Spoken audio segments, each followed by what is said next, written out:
Hello. Welcome to Tutors of Life podcast, where we research life so you don't have to. Episode 447. This is your host, Shaun Tutor. And this is Sam, and this is the talk episode where the tutors talk. How we doing? Good. I'm tired. Are you? Yeah. Nice. How about you? I'm not tired. That's good. Oh, I started working out. As you yawn. Yeah, whatever. I started working out in the morning again. That's been kind of nice. Yeah? Enjoyable? It's the best. Yeah.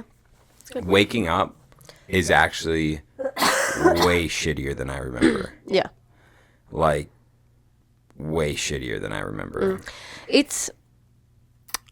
I think it's only shittier now because it's dark out. Because you were doing just fine a month ago. And you were like just getting up and working. You're right. But now it's dark out. I know. That dark thing fucks me up. Mm-hmm. That's the one shitty thing about living in Wisconsin. Oh. Is like, the summer hours is so nice, but once it gets to like fall, winter, spring, it sucks, dude. It's brutal. Yeah, it's crazy because like this time of year, I'm like, ooh, I don't know if we should start anything, and it's like 5:30. Mm-hmm. During the summer, it's 7 p.m., and I'm like, we got all the time in the world. 100%. But anyways, Working out in the morning.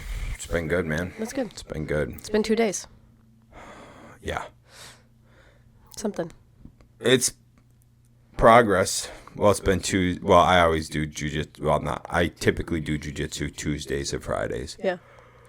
Am I tired? Am I tired and I don't even know? You must be. You keep yawning. Ridiculous, dude. Oh my gosh. So. Oh. Sorry, while we're sitting here, grab me the... Wait, I'll just grab it myself. Okay, go ahead. Keep going. So, our neighbor Will, got ankle surgery this year, and he's got is it the home apothecary? Yes. Yeah. And he's got he got ankle surgery, and he's got a '02 Mazda Miata, and I love it. I love the little car. He's let us borrow it and drive it and take it out before and whatever. And so he's like, Shaun, I can't drive this thing for a month. You want to take it? I'm like, oh my gosh, please. So he let us drive it for a month, and his thing was, hey, you take it, keep it at your house for the month, you drive it, and then just help me put it in storage. Sounds good. So today's the day to bring it to storage. So boom, head out, go to storage. And we drop it off in storage, and I was like, this is pretty sweet. What's going on? I'll keep yawning. Yeah, and you said you weren't tired. I know. So I was like, this is pretty sweet because it's at the fairgrounds in like a heated building. Yeah, that's cool, dude. Yeah, it's like a sealed heated building. And I was like, How many other cars were there? when we were there, not many. Like Will gets the nice building, so because he's been there since '09. So he parks in the nice building where you get like first easy out access. I had to go in the building with all the other cars, but I was like number 12 in. Oh, dang. But they put 100 in there. I bet you they get not 100. I bet you they get 75, 80 in there or something. That's cool. So, well, they do 5 a row, 3 per column. So there's 4 columns. So 4 columns, 6 cars, 24. So, yeah, there's about, I would say, just shy of 100 cars in there. Anyways, so there's just shy of 100 cars, and so I am kind of buried in there. But anyways, so we go there, we see this, I was like, well, I need somewhere to park my car. I was going to do a storage shed so that I could take it out on nice days, but I was like, you know what? This is beautiful because it's going to give me 3 things.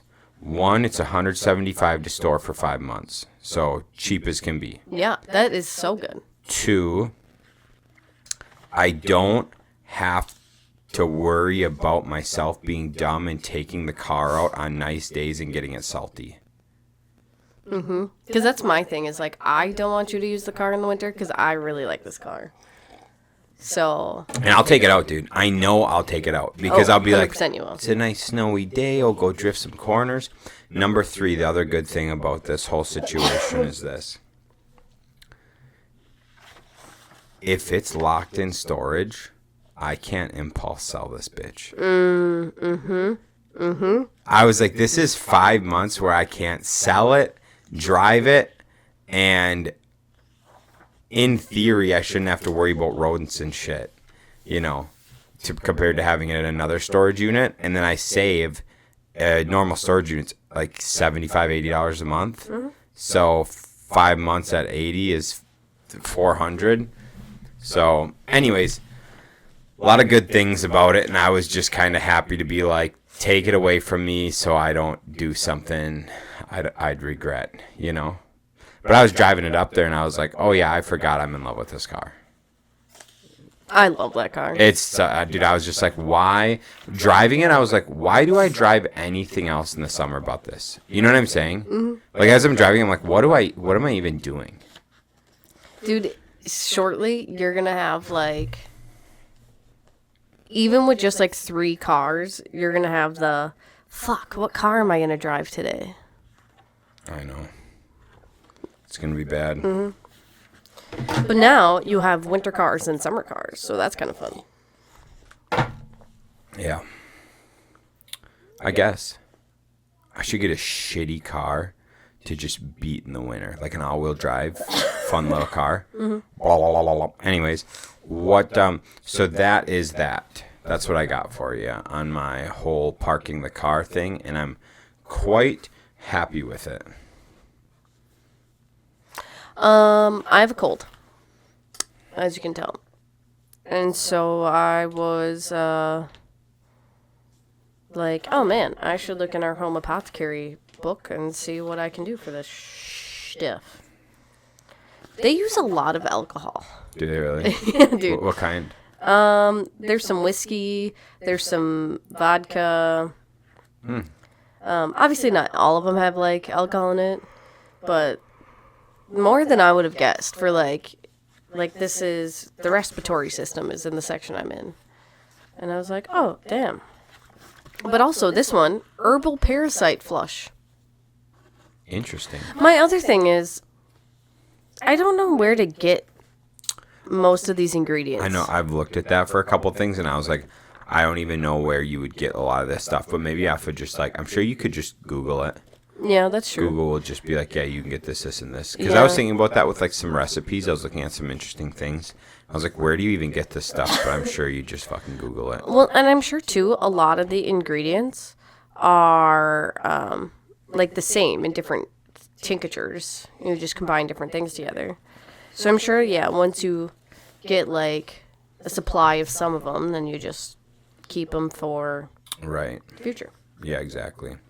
Metabolic superfood bars. Interesting. Neat. So yeah, there is like one thing that we have tried in here. Hold on. There was it wasn't the Amish. Oh my god, dude. There's so much stuff in here. This is so cool. Herbal oil for vertigo. That's kind of nice. Sure. Worry relieving tincture. Anyways, sorry. It's just whiskey only. That would be funny. That'd be funny. Amish cough syrup. I think that's the one. Is it garlic and honey? Onion and honey and something else. Okay. And I was like, oh yeah, we've totally have done that. So that's kind of cool. So yeah, I don't know. I highly recommend getting this. Oh, have you ever heard of a heating potato pad? I don't know. Potatoes have been used in folk remedies for their warming properties. The simple heating potato pad can be made quickly to help soothe sore throats. It's a natural, pain-free, and chemical-free solution. And you just thinly slice potatoes and heat them up. On the stove or in the microwave. Neat. So neat. And then you put it on your chest? Yeah, to help soothe the sore throat. Interesting. Dude, some of these things I'm just excited to try, and then we can write in here, works or doesn't work. Right. Cool. Okay. What else do you got, babe? We can look at that later. Yeah, sorry. I was excited about it. That's awesome. Mm-hmm. Podcast studio. Set up. Good to roll? It's good to roll. Dang. It's not Yeah, we can use it. It's not perfect in any way, shape, or form, but it's usable. What do you mean? Kyle's here Oh, that makes sense. with the girls. No, that makes sense. Yeah. So, like, right now, we don't have a desk in there. We just have a coffee table that everything is set up on. Sure. So that's obviously not ideal. Right. I need to get a different cord to connect the camera to the computer. Yeah. So right now, we'll probably just do what we're doing here and just using my phone. Let's order that cord. I will. Okay. I'm just saying, like, physically right now, it's not, like, optimized. Sure. And, yeah. I haven't tried it with the 4 microphones yet, but I downloaded the upgraded software from what we have here that will handle the 4 microphones. So, That's cool. so yeah. I think we just got a ripper. I'm in. Start podding there. Yeah, we could. Start having guests. Get a little crazy. A little crazy. Little crazy. Sweet. What else we got? Anything else? What's gone? What have we done? Oh, Mitch and Ashley's wedding. Yeah. Shaun did a speech. It was fantastic. Was it good? It was good. Thanks. I like best man speeches so much better than Best ladies. maid of honors or matron of honors. What's the difference? A matron is married. A maid is not. So I would be a matron of honor. Nice. But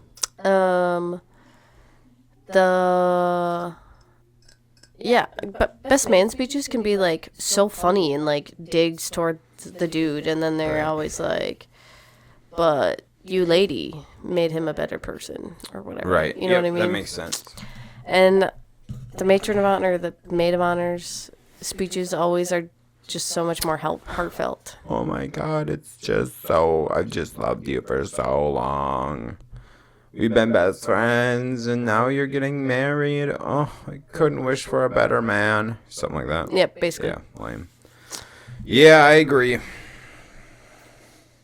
So yeah, it was fun. It was a fun wedding. It was fun. I had a good time. Yeah, it was a very fun wedding. Baby came. She did pretty good.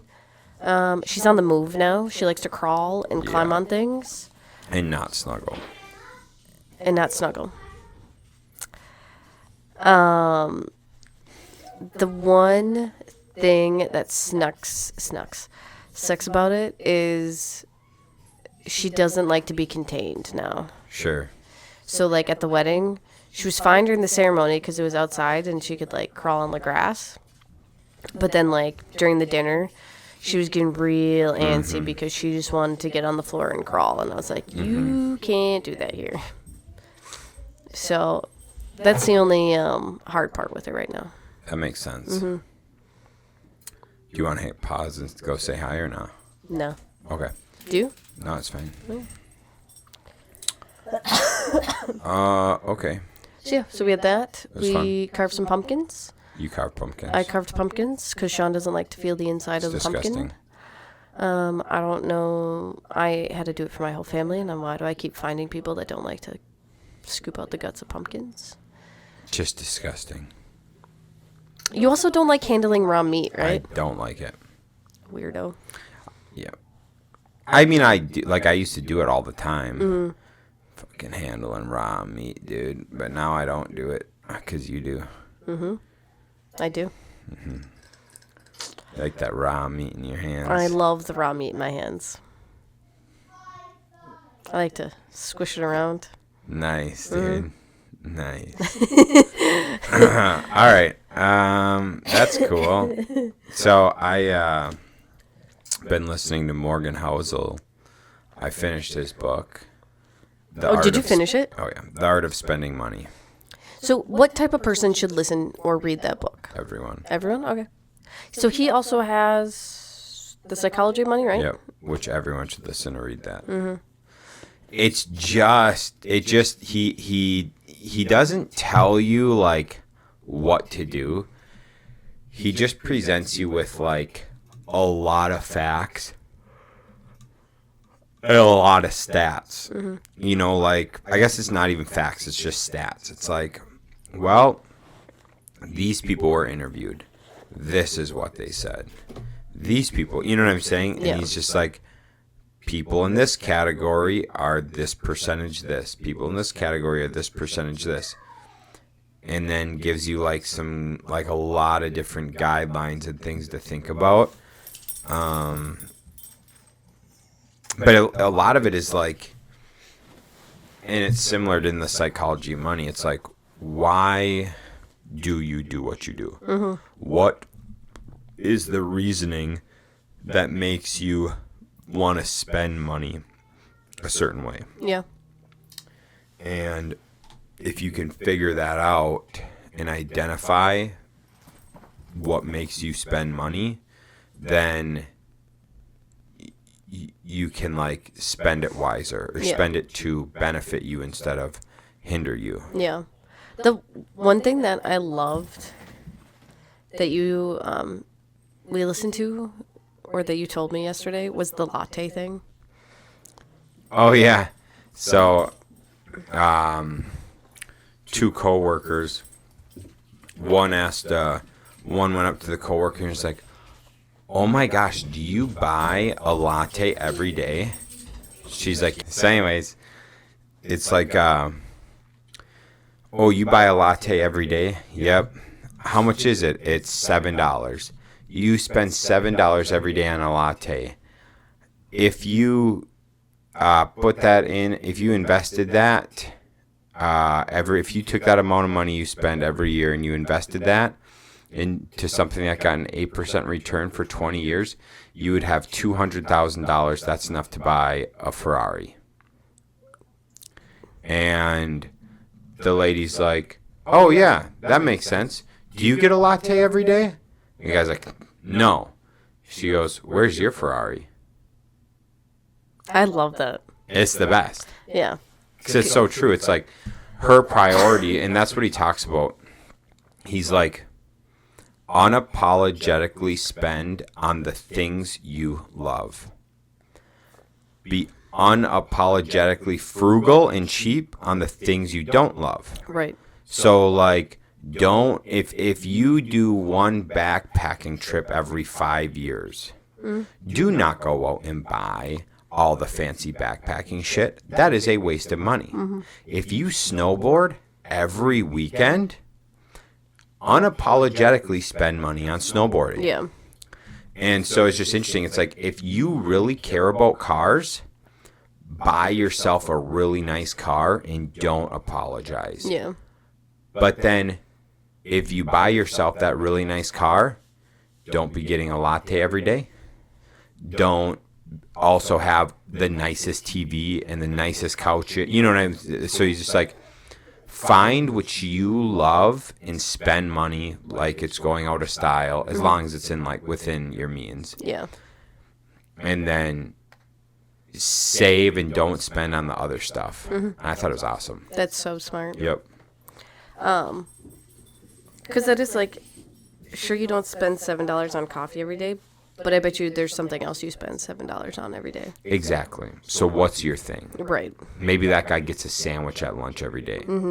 It's like, okay, well, I pack my sandwich and it costs me $3 to pack, and you go out and spend $12. Well, who's ahead? Right. So I think that's a way to look at it too. Well, it's definitely a way to look at it. Is like, everybody spends their money some way, and so what is your way? But think about that for a second. Like, really, say you cut out something. Like, say you're someone that goes and gets lunch every day. And say you spend $15 on lunch every day. What if you cut that out and save that $15 every day and brought a lunch instead? And so say you bring a lunch instead and it's $5. So say it's $10 every day. And you set aside that $10 every day, $300 a month, $3,600 a year, and you invested it, and then you had $2,000 or $200,000 in 20 years. Yeah. Think about that. That's all it takes. Yeah. $10 a day. That's crazy, dude. Yeah. And maybe it was 30 years. Whatever. It doesn't really matter. I think, I think it was. I think the lady's like, for 35 years, I've gotten a $7 to $9 latte every day. So I think it was over like a 35-year span. Yeah. Is what it equals 200. What was the other thing? If you save a little bit of money every single day, by the end of the year, you'll realize you still have very little money. Yeah. I was like, that's so true. Like, yeah. Sure, you save $10 a day. So by the end of the year, you have $3,600. $3,600. That's really not a lot of money still. Right. I mean, that is like maybe a good down payment for a car or whatever. But then, like, you say, let's put that $3,600 into, you can just say the S&P 500, and then you grow interest on it as well. Then, over a good chunk of time, you can have a good chunk of money. Yeah. Well, and there's other things too, like he talks about how most people don't fail through one big action. Most people fail because of 1,000 tiny cuts. Mm-hmm. And so he talks about how, like, he talks about the actual ROI on a house. Mm-hmm. Like, dude, this was fucked. It's like you buy a house for 60 grand 30 years ago. 30 years later, you sell it for $350, and you think you made the best investment ever. Mm-hmm.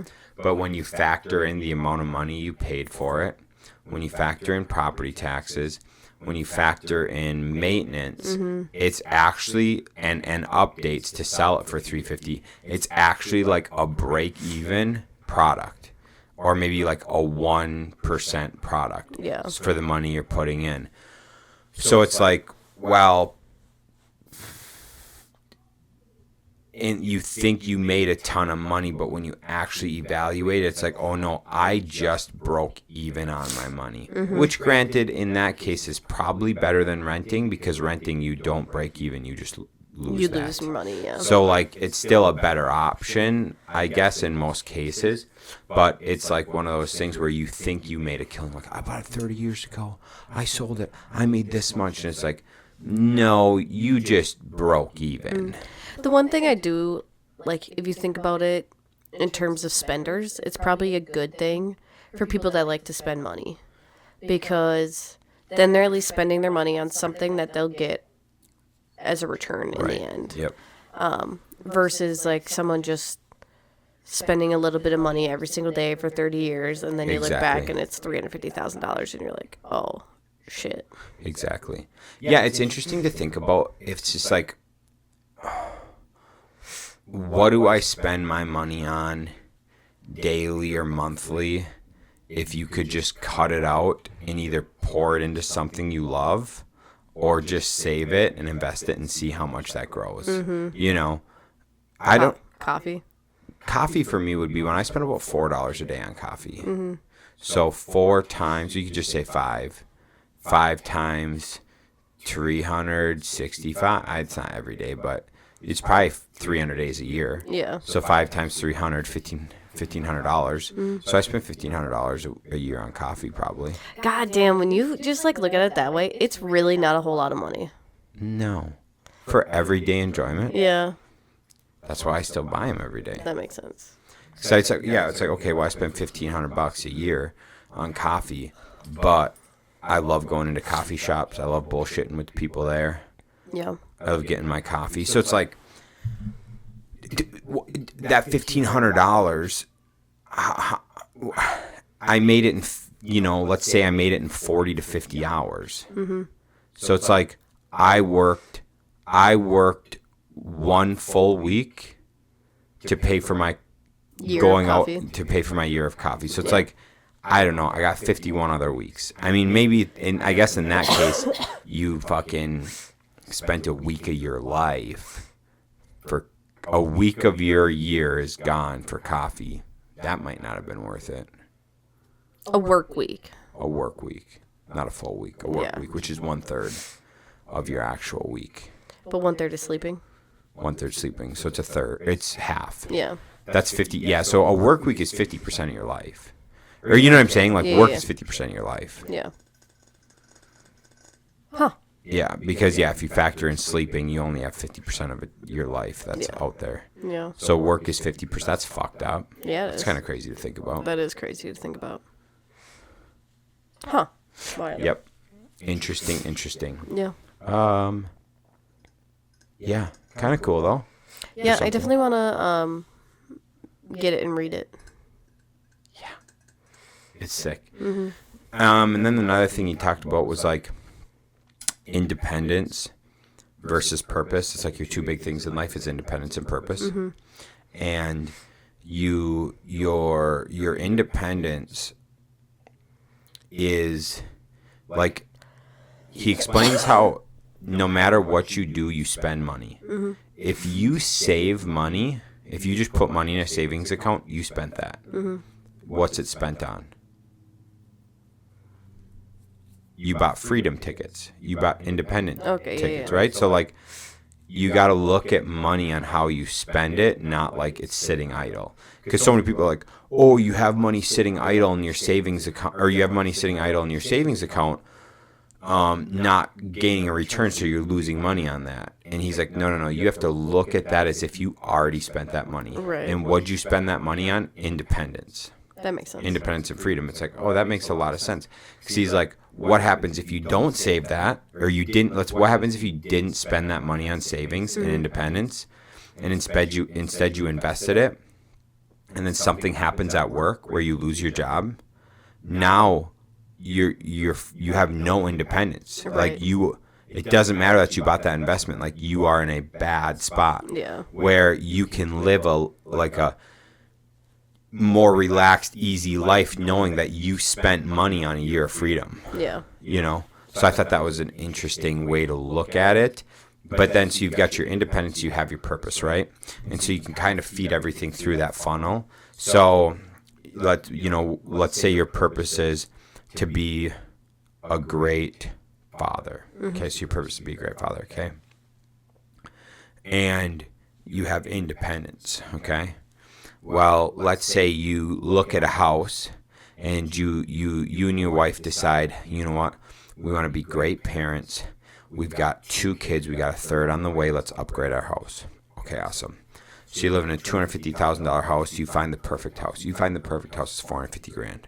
Awesome. So you buy the house because you're like, this is going to draw us towards our purpose of being great parents, because we're going to build so many memories with our kids in this nice, big, beautiful house.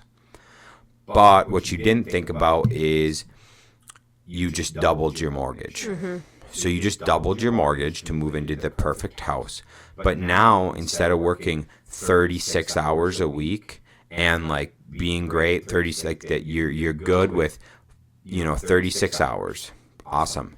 Now you've got to work 50 hours to pay for it. So now you just gave up 14 hours a week with your kids. Right. So now you look at it and you go, well, shit.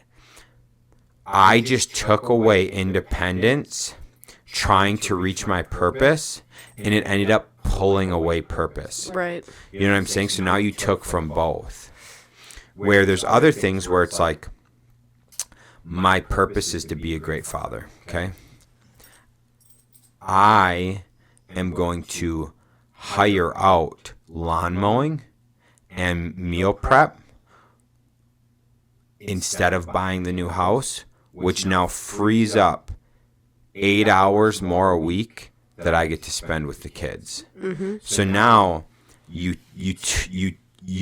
spent some money that you had, but it gave you more. So you took a little bit of your independence from maybe like work or whatever, Yeah. but it freed up so much for your purpose. Right. And so it's like, you kind of should look at that to, like, play things off of and see. And a couple of the big major ones was like mortgage, education, and automobile. And I think there was another one like healthcare or something. But it's like, do you need, like, let's say you want a nice, fancy new $60,000 pickup truck. Well, could you get away with a $20,000 pickup truck, opening you up with $40,000 to now be able to go spend more time with your kids, maybe do a vacation every year with your kids now, Right, yeah. because you just freed up that money. So like you're able to pour into your purpose so much more. And now your independence actually went up too, because you're not spending all that money on a vehicle. Right. Yeah. It does make you really like rethink how to spend time and money and everything. Because I guess I've never really thought about like how we do things really changes like or applies to your purpose or your or like your freedom and taking away. It's just a whole new perspective on time and money basically, and it's really neat. It is. It definitely is. Do you have more on that? Do you have more? I have a different topic that I want to bring up. Okay. The big thing that I just realized reading this book is like, even he says he falls into wanting to keep up with the Joneses, and he falls into envy. Mm-hmm. So he even will catch himself being envious of other people and other people's things. Yeah. That's insane. Yeah. The dude that wrote the book on the psychology of money falls into this, right? So it's like, if he is, everyone listening to this, including us talking, do, because I do. Mm-hmm. So, like, the biggest takeaway I had from this book is, like, your need to check in almost on a daily basis of, like, nope, you're right. I actually don't give a fuck about that. Mm-hmm. Keep moving forward. You know what I'm saying? Yeah. And I think we so often lose track of that, because I'm like, oh, well, I've got to add, I've got to add a couple folks to the team, and I got to do this because I want the business self-running and all this. And it's like, Yeah. yes, I do, but if it takes 1 year longer to set up a little better process, I want that more anyways. Yeah. So I have to remind myself, like, yes, I know what I want, but I need to rewind so I can have what I want. And maybe it'll take a year longer, but it'll be what I want instead of rushing in. Yeah. Just because I see other people doing it, or like other people are like, oh, Shaun, do this. And I'm like, No. You're right, but I need to like check in and remember, no, I'm doing it this way because I have a plan, because I want to set the systems, and then I want to train in. Yeah. You know. So go ahead with your next topic. Okay. So I saw this post, and it's talking about in some European countries, it's against the law to homeschool. Okay. Mm-hmm. And it was just like a map, and so like some it's like partially regulated for homeschooling, some it's not regulated or it's illegal, and then there was like different levels around across Europe. And I thought that was interesting because I was just like, like homeschooling here is becoming a huge thing because the public education system is not the best. Right. But like I've always heard like such great things of like the European education system. And then I was thinking about look at like Asia's education system. Like they are super intense there, but they teach like practical skills to kids. And so like it was just very interesting to me because obviously like school can be good because like we see like how great of like workers and people come out of different schooling systems Right. in different countries. But here there's this huge homeschool movement. And one of the things like that people say is it's like really good for the kids themselves to be in the homes with the families. Correct. But like we've always like said that. But what about like these other countries? Okay, so what are you getting at? Like, is it only so good here? Or, like, do we only think about how good homeschooling is for kids, like, personality and, like, mental health wise here because we have the option? And, like, some other countries don't have the option? Or, like, I don't know. I guess it was just, like, so weird to me because I was just, like, such, like, good hard workers come out of, like, schools in Japan and China. But I guess they're also, like, mainly just worker bees, which is what the schooling system is supposed to be making. And communists. Well, in China, not Japan. Okay. Yeah, I guess I just hit you with, has it always been illegal to homeschool? And I don't know if it is in China and Japan. Where'd you see it was? Just in some random European countries. Give me one. I honestly don't know. I just thought it was crazy that there was some countries that, like, said it was illegal. Like, it might be illegal in Portugal or something. Because I was just, like, mind blown by that fact. Because I would have never guessed that it would be illegal to homeschool. Germany, Greece, Montenegro. Are the only three? In Europe. That's what it claims. I swore there was more. European laws where homeschooling is legal. Interesting. I'll be here for a little bit. Let me do this. When did it Become illegal? Did it? Because, like, the whole schooling system in general can't be just, like, a Rothschild thing. Right? Rothschild? Or is it the other one? Right. Well, that's public education. I mean, schoolhouses have probably existed since the beginning, like, forever. Right. But, like, public education's different than a schoolhouse. Got it. Okay, see, then now that makes way more sense. Because I suppose, like, maybe they're more, like, privatized over there. And I'm sure their curriculums are way different than they are here. Way different, because ours are meh. In 1919, Germany made it illegal.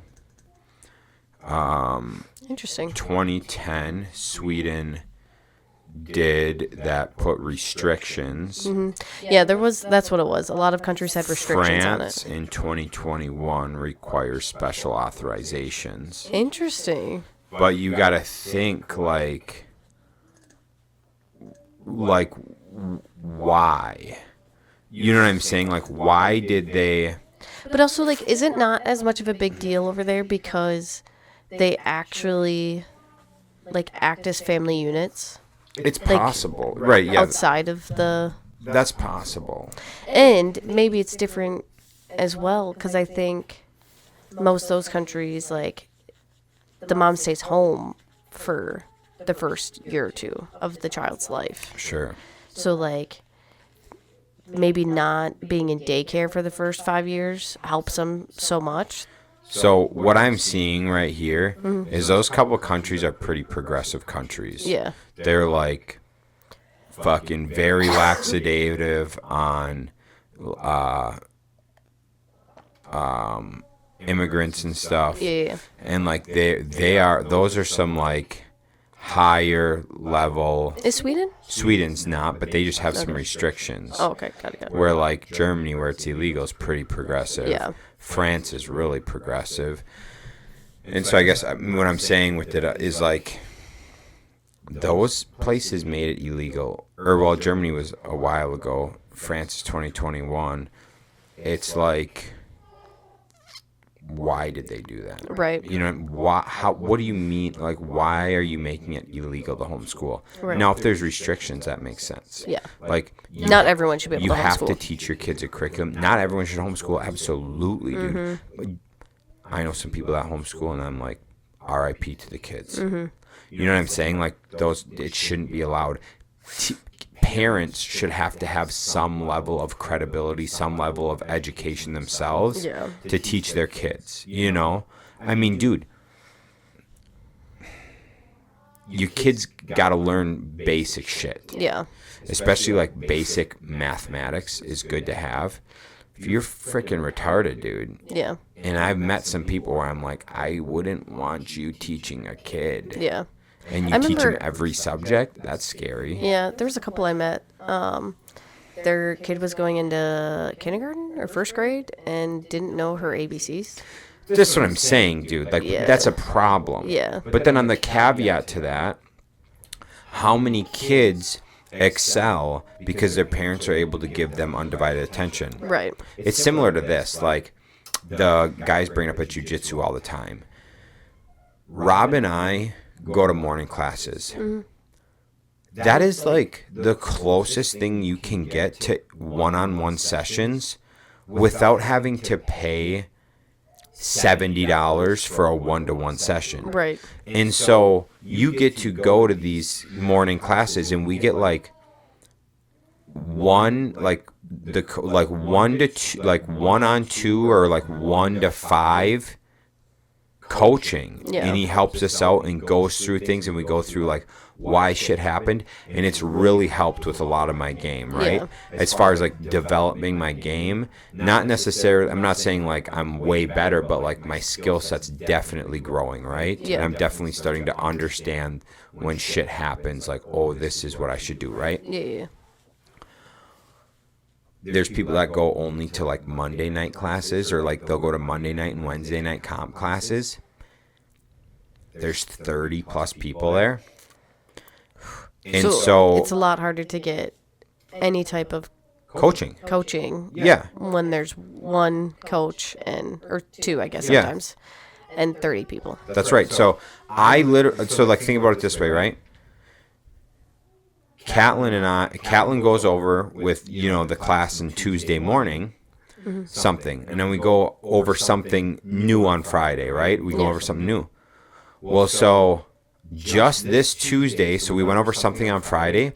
Just this Tuesday, when he was done with class, I was like, hey, Catlin, can you come here? And I was like, can you do 50-50 with me? I just trying to remember the stuff from Friday. And then he goes over, and I was like, that's what it is. Thank you. And so I'm just like, you don't get that in a Monday and Wednesday night class. Right. So take the same thing to education. You are teaching 3 to 4 kids, and they can go, oh, Mom, what was that thing we went over Friday? I forgot. Mm-hmm. You run over it with them. Oh, that's right. Okay, so boom. Compared to you're teaching 30 kids. Right.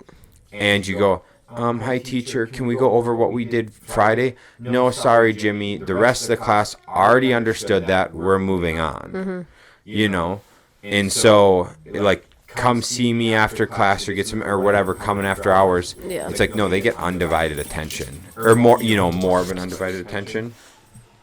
So that's all I'm saying. There's like, and I suppose we don't know, like, some of those countries, like, they probably have like smaller class sizes, or like, it's possible for sure. It's just to me I always question like why would you make it illegal? Right. Like, that to me is super weird. Mm-hmm. Like, you made it illegal to spend time with your kids. What are you saying? Right. Put some restrictions in, I get it. Yeah. Some regulations, cool. But the fuck? Yeah. Because, I mean, at the end of the day, anyone can have kids.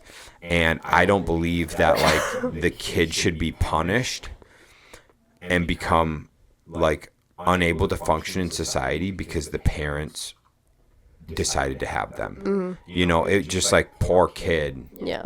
That their parents are irresponsible. Other quick real side note. They did a 3-decade-long study on some kids. Oh, this one's fucked. And the parents never told the kids no. Pretty much let them do what they wanted. They thought if you just like never told your kid no, let them have whatever they had, put them in a stress-free environment, that they would grow up to be like stress-free kids. Like, they're stress-free adults. Like, be able to, like, nothing would bother them. Yep. The opposite happened. Yeah, because then they never had to deal with challenges, or never had to deal with, like, being told no. Another thing is, in that 30 years, they got to choose what they wanted to do. They were never pressured into having to do something. Yeah. And so keep going. So like they got jobs and they were told to work on this project for their job, and like one of the people just quit because they were like, yeah, they were like, what? I have to do this? Yeah. I don't like what? Yeah. And then like, yeah, I think some people committed suicide. A bunch of them just went back home and lived with their parents. Yeah, I They think couldn't- all of them lived at home. Yeah, they couldn't function, and they were all 30 years old. Mm-hmm. Like, that was for a study, that's cool that you did the study, but you just ruined how many lives. Well, and I'm sure it was like people that were already planning on doing that anyways. Right, that's a good point. Yeah. That's a good point. I mean, they probably found people who were like, hey, do you parent this way? Yep, I do. Let us study your kids. Yeah, while that's a you good parent that point. way. That's a good point. So yeah, so it's good to say no to your kids. It's good to say no. It's good to discipline. It's good to make them do shit they don't want to do. Yep. Okay, that's what I got. All right, gang. Thanks for tuning in. We will catch you on the next one. See ya.